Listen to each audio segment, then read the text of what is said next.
Micro brews, dude.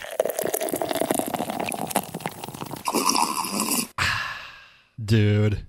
Join with us once again, the man who keeps on guesting, the guestiest of all guests. His name is Gough, and he comes from Down Under, as we like to say, and that joke never gets old, regardless of how many times he's on the show. Gough from Beernuts Production is here once again. How's it going? I'm all good, Drew. And how about yourself? How are things? Things are all right. I was in a little bit of a scramble before we were recording because I got roped into some last minute radio stuff that I had to do. I had to go get on a stage and give a spiel and then get off the stage and then hop in my car. And I'm like, oh shit, I gotta book it here. Wasn't a part of the plan, but we made it. We're here, and we're ready to talk about your latest film, The Harsh Reality of Re-enactment Acting. So that is true. But before we do that, I think the kind listener would want to know, what were you doing? Where were your beautiful voice? Where was it being heard earlier this evening? Oh, there was a band playing at a local venue here in Wisconsin, in which where I live, and every Thursday they have this. They call it like the 13 Thursdays of Summer. They have a concert series with a lot of national bands that come in and play some music. Some of them are a little more known, some of them are not, but they're all wide variety of music.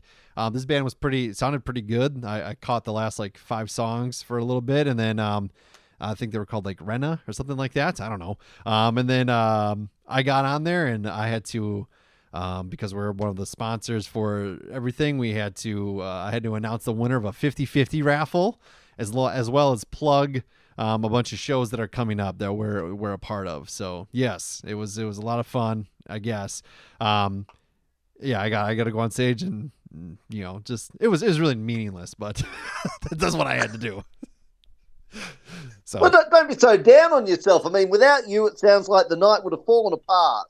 Yeah, maybe, and that person wouldn't have won $142 or whatever. Well, I mean, yeah, $142. You get a couple of cases of beer for $142. Yeah, you could. Inflation's hitting us hard, so beer is getting expensive. You're right, but yeah. In Australia, this is no bullshit.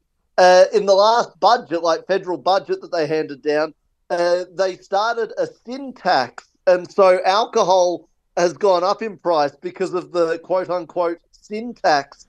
So like cigarettes, alcohol, gambling, all that sort of stuff. The government upped the taxes on those things, and they decided to call it a sin tax, which I thought was mildly amusing. Yeah, because you're a sinner if you partake in any of those things. Makes sense. Apparently. So yes. The point being is that booze, for example, I used to get a shot of Jameson's, and it would cost me $9, and now it costs me $10.80. So it's that's a lot. Times are hard. An extra $1.80 I got to pay for me Jameson. That's quite a bit, actually. I don't even know I guess I don't know what a shot of JMO would get you here. I'll have to do some investigative journalism and report back. You will and find it out. You got this new flick, the harsh reality of reenactment acting. So when I saw the title, there's actually 2 angles I felt like could have happened here. I thought it could have been the way you went when it focuses on reenactment actors. So when you watch a true crime show, when you watch any sort of like dramatic reenactment, usually in something horrific happened, or maybe it's a historical documentary about some heroic acts. You need people on there to fill in what more or less as a montage to fill in what the voice actors or what the narrator is saying. So that was the focus on this one.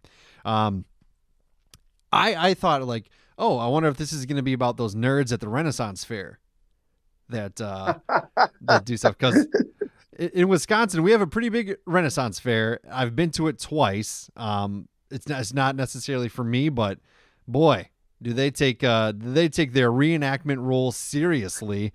And there's no cameras, there's no nothing. There's just people walking around eating turkey legs while they're washing it down with a Red's Apple Ale. And I'm like, I don't know how that's really reenacting appropriately, because that's not how it went. But they're talking to me like we're in the fucking 1500s, and then they go joust, and I'm like, well, I thought that's what it could be about, but then I was like, oh, okay, we're going the television route. So give a little context to the new flick.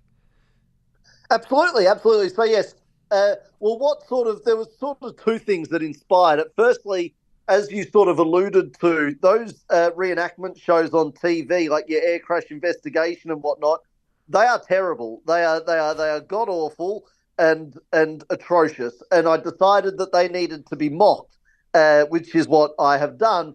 And I also thought, well, there are people on the fringes of the entertainment industry, like movie critics and talent agents and people who teach acting courses and that sort of stuff.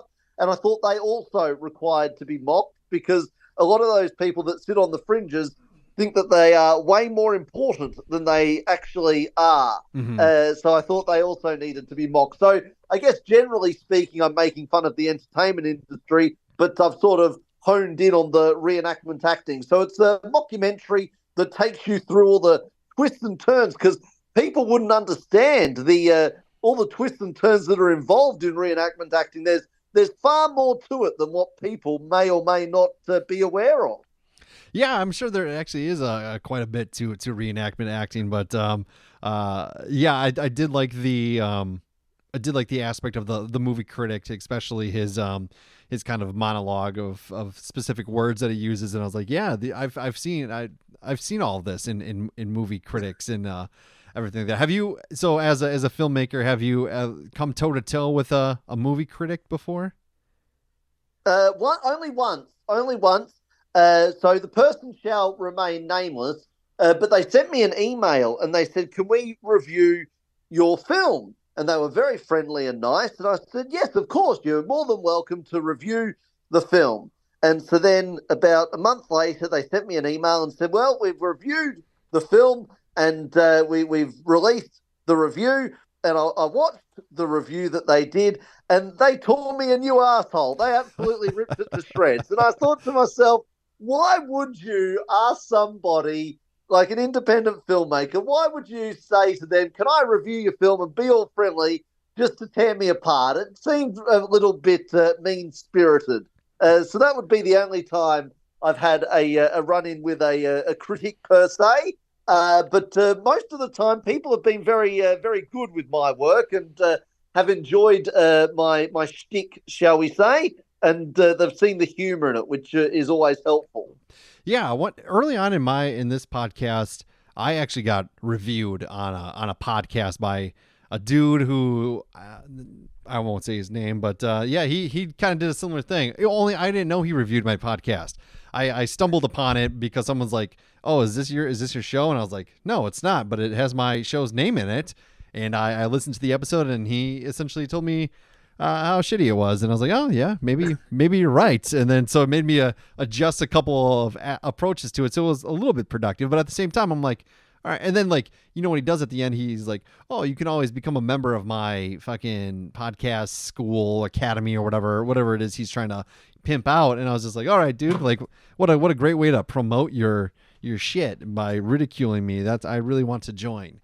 And it makes me feel good and makes me want to use all your platforms. But yeah, so I do know what that's like a little bit, but yeah, whatever. It is what it is. But and then this film, that's a part of it, but the rest of it was pretty funny, and the approach of it. It looked like in the class scene you had a fair amount of actors. Did you encounter a lot of new people in this process? Well, there's a few new ones, not too many. The guy who played the acting teacher, I've never worked with him before, David, and he was very good. He was he sort of got the jokes and understood what was required straight away. And Tara, that's in the very opening sketch scene, it's the first time I'd worked with her. And some of those extras that are in the classroom scene are new, but some of them have been in other stuff as well. So there wasn't too many new folks. As far as the cast go, a lot of them are people I've worked with before, but they're playing very different roles this time, to the point where I had someone actually email me and they're like, "Oh, you got all new actors in," and I didn't correct them, but it meant that obviously the actors had done such a great job that they weren't recognised from previous shoots because they were saying, "Oh, you got all new actors in." They were really funny. They did a really great job, and I'm like, oh, okay, well, it's good that you enjoyed them, and I'm pleased. But I've worked with most of them before, but that's okay. We're cool. So yeah, they all the cast did a marvelous job, I thought, and Greg especially as the movie critic, I gave him a particularly hard time in regards to the monologues and whatnot that he had to learn, and he crushed them. So I was very pleased indeed. Yeah, he did. He did a great job. And yeah, I meant to ask at the beginning: am I talking to the real gough or the body double? No. You've got the real one today. I've given the other one the day off. Awesome. Yeah, not too often you can find someone that looks exactly like you. So that's you're lucky. No, yes, indeed. He had years of plastic surgery, so that was. But it was a small price for him to pay, I felt. Absolutely. So, just a quick question going back to like the Renaissance Fair and the reenactment on that side. Do they have that in Australia? Do they have like these, Yes. They do have this. Okay. Yeah. So, yeah, no, 100%. And actually, I got invited to one not so long ago, a year or two back. Some friends of mine invited me to one, and I did politely decline. I was curious because, as you say, they're big on their carnivores. Being a vegan wouldn't go well at a Renaissance fair, and I do. I'm a very proud carnivore, and the thought of eating like a bucket load of ribs and turkey legs and whatnot is very appealing to me. But I thought I did decline because dressing up and whatnot isn't really my go. I will also point out, though, in the original script of the harsh reality of reenactment acting, there is a small reenactment that we see. Oh, you're right. Yeah. But I actually, in the script, I wanted a Knights of the Round Table costume in that, but I was unable to find one, so I went with a gladiator / Roman soldier instead. But originally, I'd planned it like a King Arthur sort of knight's costume that I would have liked, but I simply couldn't find one. So, yeah, we went with a Roman soldier gladiator instead. And that kind of goes into the question that I asked that you answered on your podcast, on the Beernuts Production podcast, about scripts and ideas that you haven't. Like, I asked something along the lines of, has there been an idea that you scrapped, that you got rid of? And it kind of works with what you just said, because you had something originally on paper, but you adapted to what you had and what you could get. You didn't necessarily scrap it, but I'm curious, what's the longest you've sat on a project for? Oh, well, long time. I've still got stuff that I've written 20 years ago that hasn't been made yet. So, Okay. yeah, no, I've still got, but I've got there's a few things where the script's not quite right, or there's a couple of things that I've written like years and years and years ago that are just too expensive to make, and I can't afford to make them at the moment, but hopefully one day I will be able to. So, no, I've got a reasonably large catalogue of work that I would love to produce. And, yeah, like I say, some of it still needs a bit of tinkering, some of it's financial, and then, other things I'll get to eventually. So, yeah, and then I'm always sort of adding and editing, and new projects, new ideas come in, and so I push things to one side because I'm enthusiastic about the new thing, and then I get, I go back and look. So, yeah, there's a whole bunch of reasons, but yeah, nothing ever gets scrapped, nothing ever gets deleted. Awesome. What's I guess so. You, like you said, the monetary side of things and all that kind of stuff. But like, when did you write this one? When did you write the reenactment one? I actually wrote this a long time ago. So I Okay. wrote this, I reckon, about 2007. Oh, wow. And then recently, about 6 months to a year ago, I was looking through a few different things, and I thought, because I always thought it'd be too expensive to make. And so when I sort of knuckled down on it, and I changed, there was one scene that was, in the original script, I originally wanted to do an airline, the airline disaster reenactments that they do, which are really terrible because the pilots are just all so stilted and terrible actors. And I wanted to have that in as part of it.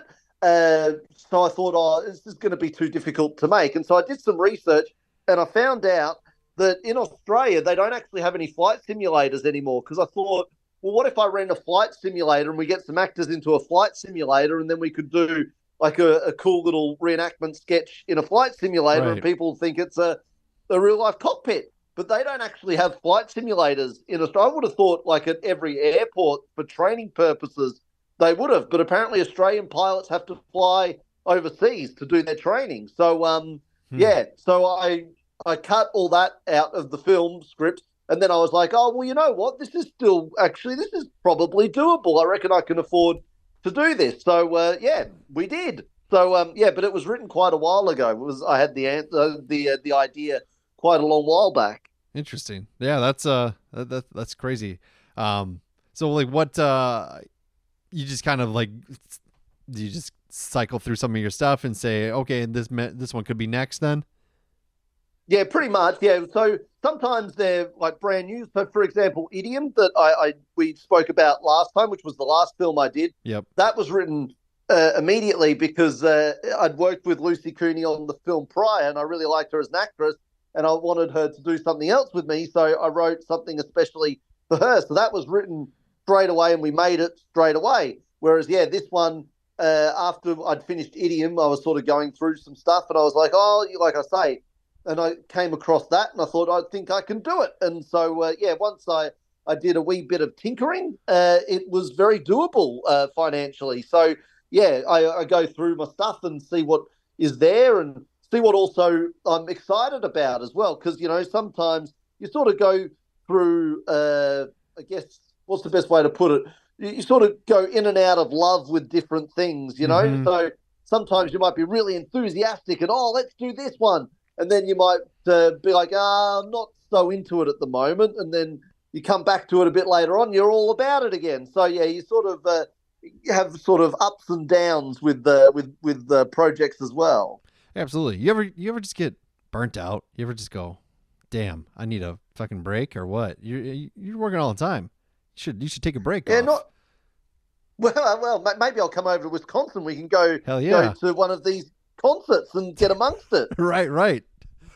That would be fun. But no, not really. No, I guess no, I really love it. So Yeah. I don't. I'm just sort of going through my brain as if there's been a time where I've like, oh, I hate all this. I want to sit under a tree and eat an apple. But no, nothing of that nature. That would be an odd thing to think. But in any case, you obviously get my point. But no is the answer. I don't really. I love what I do. I sometimes get annoyed and disillusioned at certain people that I got to work with. Like if someone's giving me the shits, I'll be like, "Oh, damn it! Why do I have to deal with you? You're annoying." But I Mhm. don't actually get. I love what I do, man. So I don't really. Don't really want to take a break, to be Yeah. honest. No, yeah, that's awesome. This is a good position. Not a lot of people can say that. I mean, I like my gigs as well, but sometimes I'm like, oh shit, I need a break, dude. But yeah, the work keeps piling on, and I keep saying yes. That's my big. That you could make a documentary about that. A guy who just doesn't say no. Well, I believe Jim Carrey did that in Yeah, Yes Man. yeah, that one wasn't that good though. Uh, yeah. Do you ever run into that where you like you have an idea and you're like, oh, The Simpsons did it, or or somebody else did it? No, I just go on anyway because you're quite right. I mean, there was a famous episode of South Park Right. where, what was it, Butters or somebody wanted to do something, and every time he came up with an idea, they just go, Simpsons did it, Simpsons did it. So, I mean, nothing really is original. I mean, it's all, you know, taken from inspiration from something else and something else and something else and something else. So, I mean, if I've got an idea, I just plow ahead. And I'm sure that there's been a movie or a TV show or an episode of this or something that might be similar or might have a similar joke or whatever, but I just plow on regardless. Because if I was to worry about that, I'd make nothing. So, yeah, you just You're got right. to. And in any case, my style is my style. So even if something is similar in nature, it's not going to be the same because I have my own unique way of doing stuff. So, yeah, I don't. Yeah, I'm not concerned about that kind of stuff. And that's good. And I mean, same thing with like even with the podcast. I was like going through all the podcasts I subscribe to, and I'm like, man, a lot of these are just interview shows. There's all and some of them it's like, oh, the same guest is on for the podcast I listened to this week. So, like, what am I doing here? As far as do I need to search for new content or what? But yeah, content is content. I think and there's something for everybody out there. And if you're right. If you're worried about what other people have done, then you're doing nothing. Everybody else breathes. You got to breathe as well, I suppose. So it's a good perspective to have, Gough. Speaking of podcasts, you have one. How's that all going? Yes, very well. Yeah, we're 92 episodes into the Beernuts Productions podcast, and I am, as you point out, an interview podcast. So they're just usually about 20-minute long interviews with folks that I find interesting. And yeah, we've had all kinds of I don't sort of discriminate. We've had like athletes and comedians and musicians and politicians and just all kinds of interesting folks from all different walks of life. Some are well known, some are not as well known. But I do enjoy doing it a lot.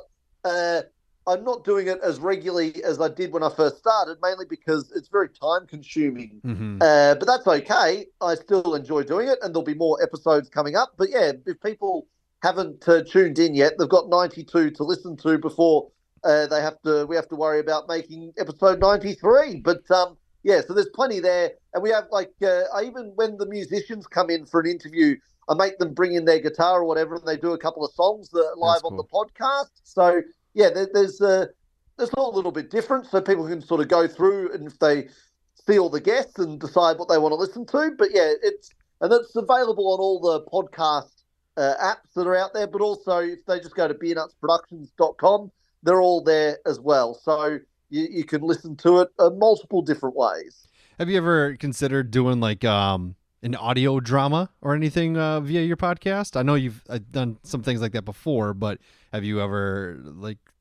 thought maybe you could brush an old story off and make it audio format? Well, I've done similar things like you say. So again, on the Beernuts Productions website, we've got 16 of those already where they're they're just not available through the podcast providers because I need to, those audio sketches and stuff have professional actors in them, and I need to, pay back my expense to make them. So you have to actually download them like you download the films. But yeah, we've got 16 audio sketches that all go for about 20 minutes each on a range of different subjects. And again, some are mockumentaries, some are monologues, and there's all different kinds of stuff that people will find there. But yeah, there's 16 different audio sketches that people can also download, which, and again, they're all comedy based. So yeah, hopefully people will find them humorous. Yeah. I mean, I would imagine you got to have at least a handful of laughs in anything that Beernuts Production does. I always have a good, there's always a line or two that really sticks with me. Like the touching cloth. I still use that in my vernacular now because of that. This one, when I'm going to go open a vein, I thought that was really funny. I laughed pretty hard at that. So you always got some interesting ways of saying everyday phrases almost. And I always appreciate those. So I always keep them in the chamber, just locked and loaded. Whenever I have the opportunity to say, I really got to shit, touching cloth. Well, I'm glad I've had such a profound influence on you. Yeah, I'm trying to be a multicultural type of individual, and as you know, you're across the world, on a giant island. So I thought I could take some of the vernacular and bring it to the States. Very good indeed. Very good indeed. So, any other lines from this particular film that you're going to bamboozle the people of Wisconsin with? Not that I can think of the top of my head right now. The opening of the vein one, it just the way it was delivered and the way it I was like, oh, that's pretty good. So I appreciated that one, but I liked when you were talking with the actress at the end and how she got through high school. That was always a good one too. So No, but this one I did appreciate. I thought it was funny, and I like how it hit all the aspects of, you have the agents, you have the critics, you have the teachers, and then you have the aspiring actors as well. And I think that really is a huge part of this industry. Obviously, I'm not super familiar with it, but I've talked to enough people where they're just like, yeah, acting's great, but it's not a guarantee, and you have to pay these agents, and you always hear about like these companies and these agents that kind of like feed off people's dreams. That they're not always looking out for your best interest, and they're not really. Of course, it's awesome if you do blow up, if you do become a successful actor, because they're making more money. But they're in the business of making money. They're in the business of taking. Oh yeah, you got paid $600. Well, yeah, guess what? Now you're getting paid $400 because $200 of that is coming my way, or something like that. And it's just, I do think a lot of agents out there are probably pretty big weasels for people, for young dreamers, young and old dreamers. Yeah, well, that's why I decided to make fun of them terribly in the film for that exact reason, because there are a few. I mean, don't get me wrong. There's some fantastic agencies as well, but there are quite a few dodgy ones. So I always say to young actors, if they say to me, what agency should I go with? I recommend some that I like to deal with, but I always tell them, make sure you research heavily and speak to other actors as well, because there really are some really crooked agents out there. There's no doubt about it. So, yeah, it's sort of an industry that kind of attracts, it's kind of like used car salesmen, that sort of attracts the dodgy talent agencies. So you do have to do your research and be diligent. And so, yeah, I thought that I would just have a subtle, very subtle, because that's sort of my go. When people think gough, I'm sure you're the same, Drew. You think subtlety is my middle name. So I thought I would have a very subtle dig at the talent agents as well in this particular film. Yeah, and I think you hit the nail on the head in that one. It was good. It was nice to see, because I've talked to some people before, and yeah, been in interesting situation. So I've never aspired to be an actor by any means, so I've never had to try to find somebody to represent me in that regard. So much like the landlords of America, there's a lot of slum agents out there too. So appreciate you shedding light on them and making fun of them when they watch it. I hope they feel dirty. So. But as always, man, we always love having you on. What other things do you got going on, or what other things should the people know about?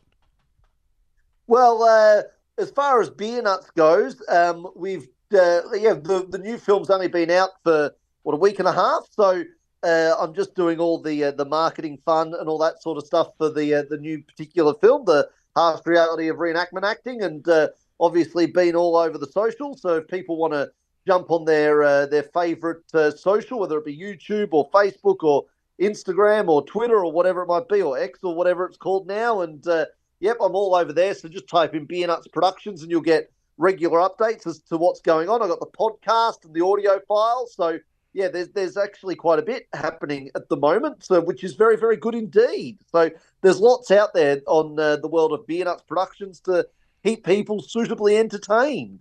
Absolutely, Gough. We always appreciate you having on, and definitely go watch the films. Support independent art, support independent films, support anything independent, because the Marvel universe isn't getting any better.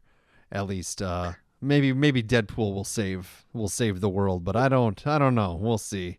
But Gough, thanks so much, and we look forward to talking to you again the next time.